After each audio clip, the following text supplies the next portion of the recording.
Le Piratosaure de Alex Sander.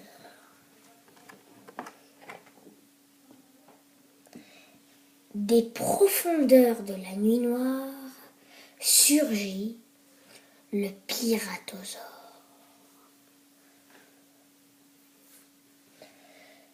Il attaque les riches navires qui transportent des trésors, et des piles. Les capitaines et les équipages, il n'en fait qu'une bouchée. Il sème la terreur.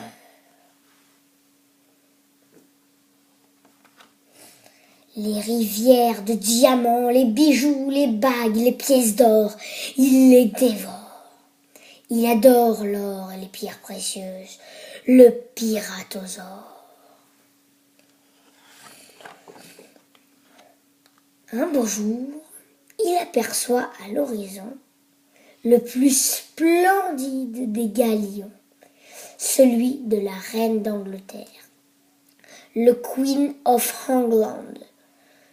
Toute voile d'or, Sa Majesté revient justement d'un magnifique voyage dont elle rapporte quelques coffres bien remplis de l'or royal, rugit le Piratosaure. Mais pas de chance, l'admirable amiral Victor est à bord. Il escorte la reine et son trésor. Il aperçoit le drapeau noir venir droit sur son navire et ordonne « Can ye have a post, bateau pirate à tribord ?» Puis, il tend Sa Majesté 2 petites boules de ouate pour protéger ses oreilles royales.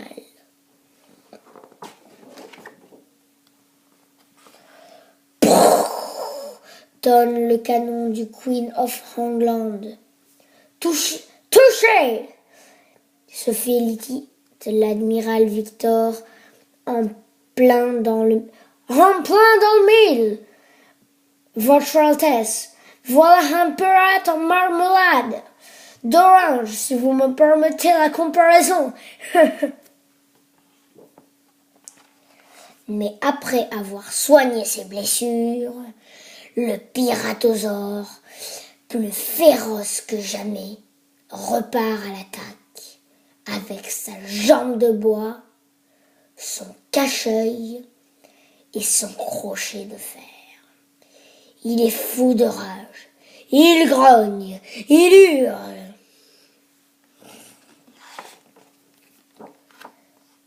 À l'abordage, feu à volonté, commande l'admiral Victor.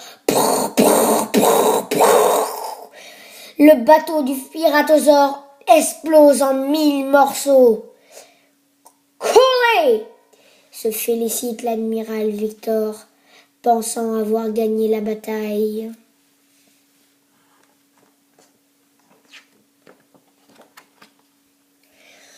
Mais l'horrible créature a plongé sous la coque du Queen of England pour se sabrer,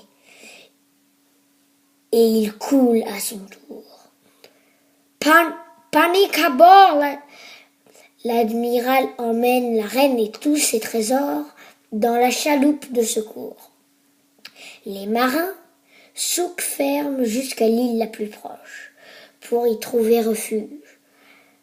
Vite, vite, car le Piratosaure les poursuit à la nage.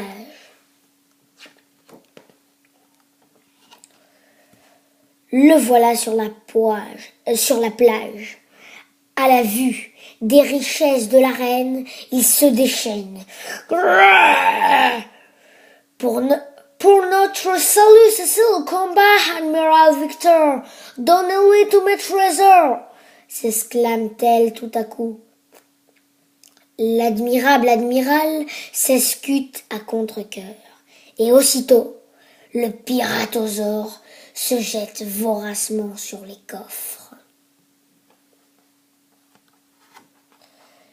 Il croque des milliers de pièces d'or, des colliers de diamants, des émeraudes, des rubis, des parures, des saphirs. Enfin, il se régale. Alors qu'il s'apprête à grignoter les boucles d'oreilles préférées de la reine, « Oh my goodness, c'est horrible !» s'écrie-t-elle, tout à fait choquée. L'admiral Victor ne peut tolérer cet ouvrage. Il prend aussitôt une poignée de sable et la jette dans l'œil unique du piratosaure et l'aveugle.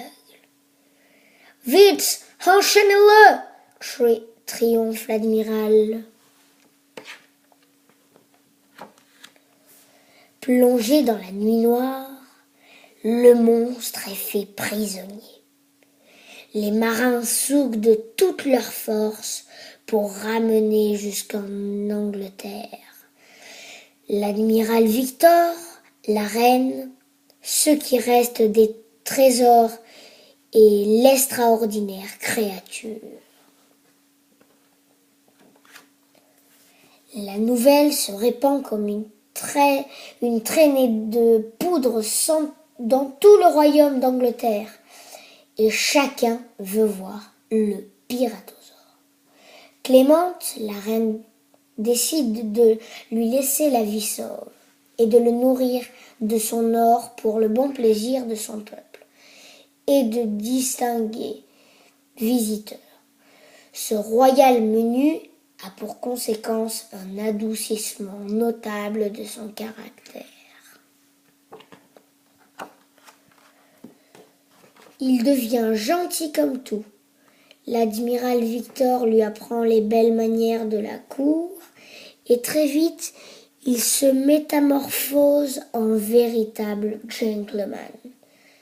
La reine demande alors à son cher admiral s'il ne voit pas d'inconvénient à ce qu'elle invite dans son palais pour prendre le thé. Il est si célèbre.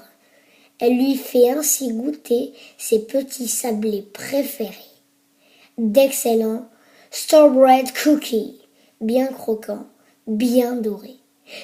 Très poliment, le piratosaure s'exclame « Trop bon, absolutely delicious !» Mais la nuit venue, il file à l'anglaise, il n'emporte pas les trésors de la reine d'Angleterre.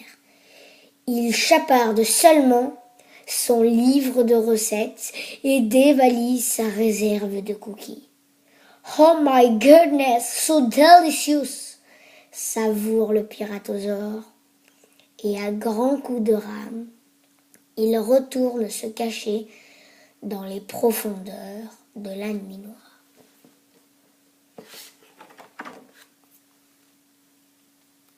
Fin